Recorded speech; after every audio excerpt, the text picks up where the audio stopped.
let's talk about you even more then. I remember your debut was against Liverpool, Yes, right? madam. Scored Yeah. header. Yeah. Remember.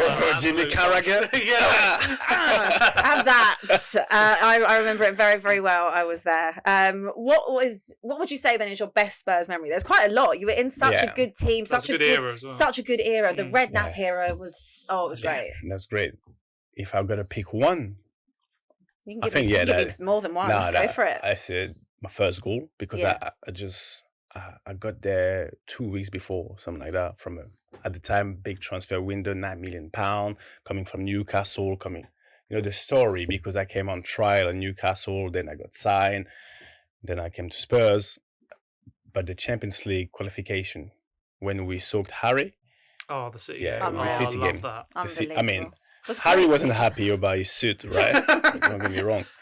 But the whole achievement, because nobody was expecting us to do it. But within the team, on a daily basis at the training ground, we're guys, we're going for it. But we kept it so quiet. We were so confident. We felt invincible. Guys, we just had to look at each other and say, listen, wake up.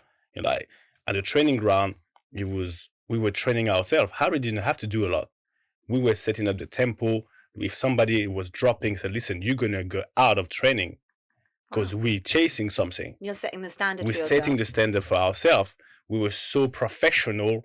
And that's why we had a group of lads, whether you were playing or not playing, we were so together. And that was amazing. And then the Champions League, the only reason why I play in this legend game is because I scored the first ever Champions League goal for Spurs. You did. Yeah, don't get me wrong, I'm not that legend, but because I scored that goal. You are but because I scored that goal, the first ever. It's quite a legendary thing to do. It's a legendary thing. So that's why I'm always going to be remembered. And those 2 goals and this season for me was just, maybe the pinnacle of my time at Spurs, I honestly, now I'm like thinking back to that team, it's like making me smile, getting excited. And I think, oh God, I wish we had that team now when we had that. Think back at the 4 strikers we had at that time. Even like Pavlyuchenko as an option, and Crouch and Defoe, and just iconic. What a time. I mean, we've already spoken kind of about the players you've played with. Who would you say would have been the best? Because you played with Bale, you played with Modric, played with Van der Vaart. But Mozart is Luca. We call him Mozart because he played the partition, right? So he's the best one. He's the Ballon d'Or, so I got to go for him. At Spurs, I got to go for Luca, no doubt. No doubt. What about Bale then? Because that was kind of, as you know, those kind of seasons were when he was breaking through, and obviously the Champions League was just ridiculous. That was the real birth of Gareth Bale. If you want a story, when we played Milan, because I was playing alongside him, right? And when he started to do his things, Samuel Eto'o, because he's my fellow teammate, came to me and said, Seb, who's that guy? I said, you're about to find out. I said, you're about to find out. I said, he's going to retire Macon. You see. And Maicon was never the same. Never the same. No. He put him in the grave. Literally. And Gareth, I mean, you can see how the self-confidence does something, because we all know the story about Gareth beforehand, but when Benoit got injured, he had no competition around. Yeah. There was a switch because he couldn't handle the pressure. But once he was alone, the only option, listen, honestly, that was just like you would have seen that from the outside, but from the pitch, Gareth could have played by himself on the left, like left back by himself. Well, there were times it felt that it was just give the ball to give the ball to Bale. Just give him the ball. He was just so easy. And Gareth also is an introvert. Gareth doesn't talk much. All the best players seem to be introvert. I'm learning something today. Yeah. He used to be. We used to hammer him, to have so much banter at him, and he was taking it. But then, as soon as he started to rise, Jesus, honestly, that was just amazing to play with him. So that shows you how the confidence, the psychological side of it plays a big part. He was about to go out on loan, stayed, and then the rest is history. But still, I still go for Luca. He's going to go to Blackburn. This is another crazy thing. Like where when we talk about Jed Spence, I'm not saying he's going to be the same level as Gareth Bale. Hopefully, he will be. But I mean, when you think about these like massive turning points in moments of people's career, it's all about timing. People think, he should have done this, he should have done... No, it's about timing. Everyone has his own story. Jet Spen, he was going there. For me, he just wasn't ready. And he's not the one who can tell when he's going to kick off. You got to be patient. You got to keep working to the day. The preparation is key. And he prepared well. Now this is whole career starts.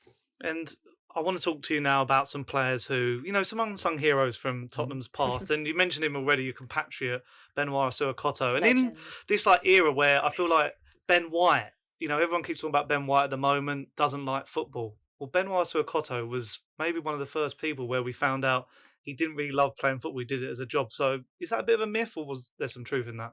That's 110% true. Okay. Because Benoit, and I had it on my French podcast not a long time ago, Benoit is literally, he just found out that he was good at football. But the whole football industry is so down to earth. Now he's back in France in his small village. He just doesn't do nothing. Literally doesn't do nothing. He doesn't want to travel. He doesn't like traveling. He's traveled too much. That's what he said. He's just taking care of his kids. Love that.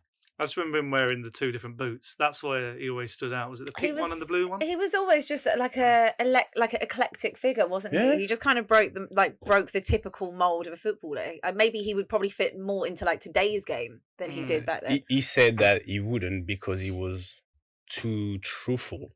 Because when he was saying things, he said, his narrative would have been twisted, his words and stuff. With social media. With social media, with the way Twitter would have done him. And but you talking about Rafa. Do you know the story when Benoit met Rafa for the first time? No, go on, tell us. Because there was the Rafa signed for Spurs the last day of transfer window. So the next day we had a team photo. So Rafa was there and Benoit got late. So Harry came. Benoit got late. He was sitting next to me, and Rafa was coming with Harry. And Harry was introducing Rafa to everybody. Hi. Everybody knows who Rafa van der Vaart comes from Madrid. Comes to Benoit, and he said to me, "Who's that?" And he said to Harry said, Rafa, Benoit. And he said, "What's your name?" He didn't have a clue about who Rafa van der Vaart was. And Harry he felt so embarrassed. He had to say something to Rafa. Do not worry. Did I worry? With Harry. Go and do your best Harry impression. Harry? Oh no, please. Hi guys. Terrific little player. He's a terrific player. Don't worry. That was quite good. Don't worry.